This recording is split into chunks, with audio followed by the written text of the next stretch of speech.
Hello everyone and welcome to the C&F United show. Today we are discussing about Manchester United transfers and the hot one is talks are in advanced stage between Manchester United and Atlanta for Rasmus Hojlund. What do you know, what do you feel about this signing? I'm so excited, my brother. I'm so excited about this signing. Yes. Because we've always said on this show, if there's a position that we need to sign, it's a striker.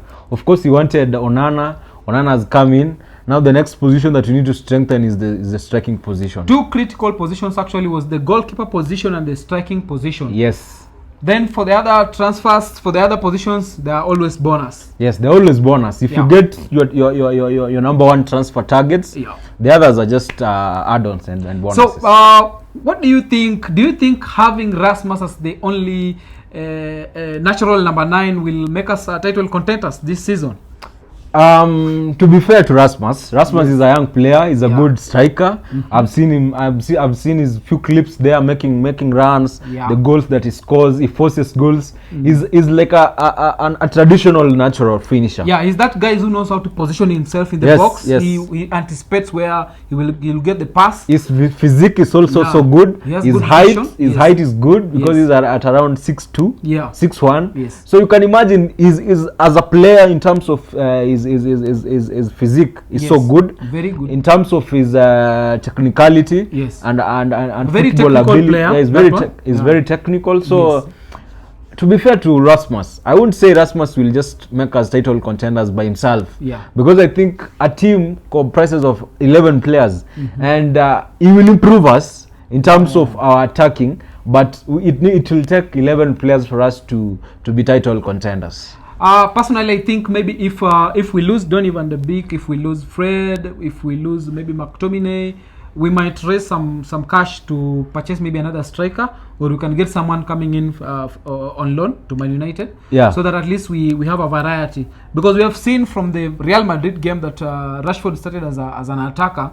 We never saw that pressing from Rashford. Yes. One of the best qualities of Rasmus actually is pressing. Yes. His work rate of the ball is very high. So, and by the way, speaking about the Real Madrid game, I think we've got good players in our attacking positions, but their finishing is so poor. Their finishing. If you look at Sancho, if you look at Rashford, these are decent players. They are good players, but their conversion rate, their final product is very low. Their conversion rate is so low. That is why I think if you get someone like Hojlund, it's going to be a very plus for our team.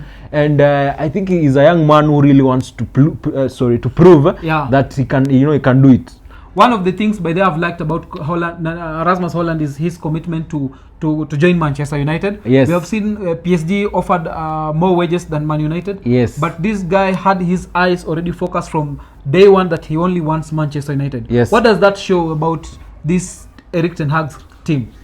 Right now, Felix, I think we've got one of the best coaches in the world. Yes. Because if you look at Manchester United a few seasons ago, we could go for players, give them good wages, but they could say no to Manchester United. Look at the likes of Frenkie de Jong, for example, last season. Last season. We offered him a very good contract. We even it was like almost a world record bid for a midfielder for him. But again, and looking at it in another angle is that he also worked with Erik ten Hag. That is when he became a good player. Yes, at Ajax. And left, at Ajax. So you could expect a player like that could have said yes to ten Hag. But unfortunately he said no, because look at Manchester for the past few seasons. We've not been playing our best football, no Champions League football. But right now we've got a coach who's got a sense of what he wants for us as a team. And ten Hag, by the way, in his recent sentiments, he said that most players have seen the project. They have now had that they have built the trust, and they hope this project is very exciting, and that's why they really want to come to Man United. Actually, we have seen with Mount really wanted to come to United. Yes. Rasmus Hojlund wanted to come to United. Wants to come. He's not yet. Come. Yeah, exactly. Yes. Amrabat Sofyan wants to come to Man United. Onana wanted to come. Exactly. And for some reason, I feel like this is going to be one of the best summer season for us. Yeah. Because Erik ten Hag has been given his first targets, his primary targets. I think that is what I've actually loved about the board during this summer window. Yes. we started it, and no one knew. Actually, I read somewhere there was someone, a certain journalist, I cannot remember. I think in Athletic,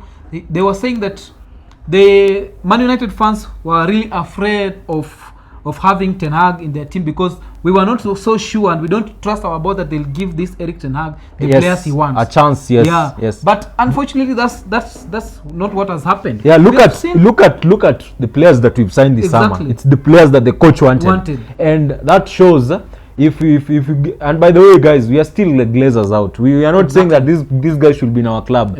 We are for them to go. But at least for the first time in a few years, the coach is getting his primary targets. We are not getting some garbage players simply because we failed to attain our primary targets. And that is, I think, what happened with Donny van de Beek, because clearly it was clearly evident that Ole Gunnar never really wanted Donny van de Beek. Yes, the board gave Ole Gunnar and we saw what happened. Yes, Donny came in, he never got those chances. Yes, maybe he might have already adapted to the Premier League. Yes, but unfortunately, we will be discussing about it in our news that maybe he might leave. Yes. So, guys, still on Rasmus Hojlund, we have seen that from Fabrizio Romano that it is in advanced stages, and today he has not been included in the match against yes, Atlanta have a friendly match tonight against Bournemouth, and they've decided against fielding him because they don't want to risk the transfer. He might even get an injury, and it's in final stages. So, guys, that is all about Rasmus Hojlund. Let's expect here we go in less than 24 hours. In fact, I think in less than 24 hours, he might be booked for a medical at Carrington. That is very nice. Still in transfer news, Real Sociedad are after one and only Donny van de Beek. What do you think about that move? Personally, I'm so gutted about for Donny. Donny is a good player. He's so skilled. The guy is very technically able. He is very versatile. He can play at 6. At 8. He can even play at a 10. But I'm gutted because it didn't work for him in Manchester United. And I think Donny needs to move on because he's at his peak right now. I think he's 25, 26. So at this time, is when a player needs to get minutes. And him staying actually in Man United will not do any good to him, because this kind of those players who are very skilled, very talented, and they need playing time. Yes. Looking at how Man United is doing, and we have seen that if in case maybe Fred leaves, we are going for Sofiane Amrabat, who is our first target midfielder. Yes. Donny has gone down in pecking order in that midfield. So Donny staying will not do good to him, but him moving will be the best deal for both parties. Also, it will be best for us if we get like 20-25 million out of Donny. We can reinvest that money in some other good player for us, because I feel Donny, as much as he's a good player, he needs to be playing football, not regular to be sitting on the bench. Yes. Regular football.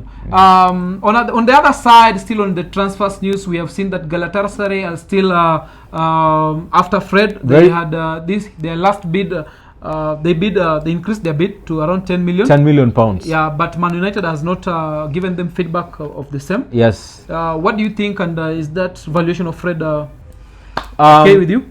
Personally, I will have taken more from Fred, because as I always say, if you are a Manchester United player, it doesn't matter if you're having good or bad seasons. You still do that enough, because you can't be poor and playing for the biggest. A player like Fred will match into most of Premier League's first 11 teams. Yes, he's a good player. The only thing that I think is varying his valuation is his age, because right now he's 30 years. But as a player, Fred is a very good player.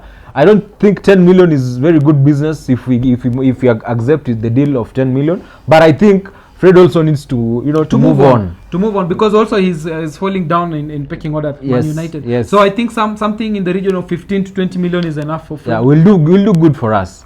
Lazio had come into the mix. Yeah, the Lazio president really wanted Fred, but the Sarri, the coach of Lazio, has been against the move. Yeah, he said he didn't want Fred, but the Lazio president had said if Sarri wanted him, then of course he could have gotten him for the team. Sure. In another news, on Man United transfers, we have seen West Ham's 20 million bid for Harry Maguire has been declined by Man United. Do you think West Ham have been given 105 million? Why are they bidding 20 million? So personally, let me tell you something about. I also read the report. Yes. From David Ornstein. Yeah.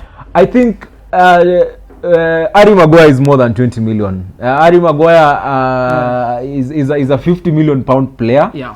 Number one, Harry Maguire plays for Manchester United. Is the biggest club in the world. Yeah, sure. Harry Maguire is a decent player. I will not say he's world class, but he's a decent player. And I can say he's a decent player. Only the only thing that is happening is not getting chances because now the players already in the same position, Lindelof and Varane, are actually better than him. Yes, they have really proved to be better than Maguire. Yes, Maguire is not a flop. He's doing well, and actually I've seen from his pre-season. By then in the pre-season, this guy has really been trying to push himself, trying to win balls, making accurate passes. Sure. That shows you that this guy really wants to to fight for his number. Yes.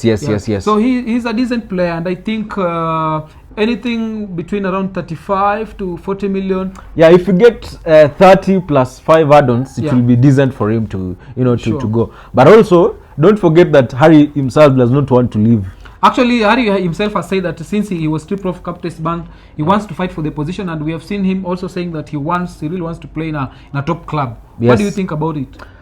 West Ham is a top club. That's all I can say. They won. They won. They're playing Europa League conference. Next season, they won the Conference Cup last season. Yes. They are then in Europa next season. So I don't know what Harry means by saying a top club, because West Ham is one of the best ball-playing teams. Yeah, he can revive his career there at West Ham, because he's also 30. So I don't think a player at 30 should be wanting to sit on the bench. Putting into consideration that West Ham is still an EPL team, yes. I think it will be a perfect suit, and the way West Ham plays, it will be a perfect suit for Harry Maguire. Yes, Kobe Maino. Our young boy got injured. We have reports coming in that Kobe Maino will be out for at least 2 months. Yes, so that he with can an recover ankle from injury. His ankle injury he got during the friendly match against Real Madrid. Yes. What do you think? Do you think Man United, after losing Donny and maybe Fred and now Kobe Maino is going out for injury, should we get 1 or 2 midfielders? So because of I think of the reports about our budget. Yeah. Our transfer budget, I think we might still go for Amrabat, and I think we'll retain Scott McTominay, because I think Scott currently is valued at around 45 million. Is valued at 45, but there are also not so many good options out there. Yeah, sure. So you also need to look at the transfer market. And I like the way he played in the last game against Real Madrid. He did well. So I think valuing him at 45 million is another way maybe to scare the suitors. Yes. So but again, talking about having a suitable player to replace him, there are no good quality players. Yeah, right now in the transfer, if you look at the transfer market, the very good midfielders have already been sold. Yeah. So you expect maybe you give him another maybe season, 1 or 2 seasons. Yes. So that we also try to we also try to see about the budget. Yeah, yes, sure. Yes. So we are expecting maybe Man United after they sell maybe Fred and Donny van de Beek to go for Sofiane Amrabat. How do you see that deal? Very good deal. Yeah. Sofiane comes with a lot of experience. He's played in the World Cup. The guy has good physique. He's a ball playing midfielder. Actually, I think having Sofiane Amrabat is we are having that midfielder who will be very comfortable together with who we can also pair with Casemiro when playing on our away games against these big teams. There's this narrative, Felix, I want us to drop. Yes. Casemiro is not undroppable. Let's not always say that we have to pair some other player with Casemiro. Because if Casemiro underperforms, bro, Amrabat can be there to replace him. So actually that brings the point of versatility of Sofiane Amrabat. Yes, he can very play versatile. as a 6. Yes. He can drop to the defense, pick the ball. Yes. He's a good ball carrier. Yes. Makes very many progressive passes. He can change the wing. So he ticks all the boxes that of a type of midfielder. And I think immediately after we wrap up the Rasmus Hojlund deal, we are going to get Sofiane. That's good. Well, thank you very much, guys. Keep tuned to C&F United Show for the latest transfer news. Above all, we want to say thank you for the 70 subscribers. keep commenting. Thank you guys for our strong 70 subscribers. Kindly guys get us to 100 subscribers by the end of the week. We really appreciate you being here, and let's continue sharing this love of football. Thank you very much. Have a nice evening. Until next time guys, adios.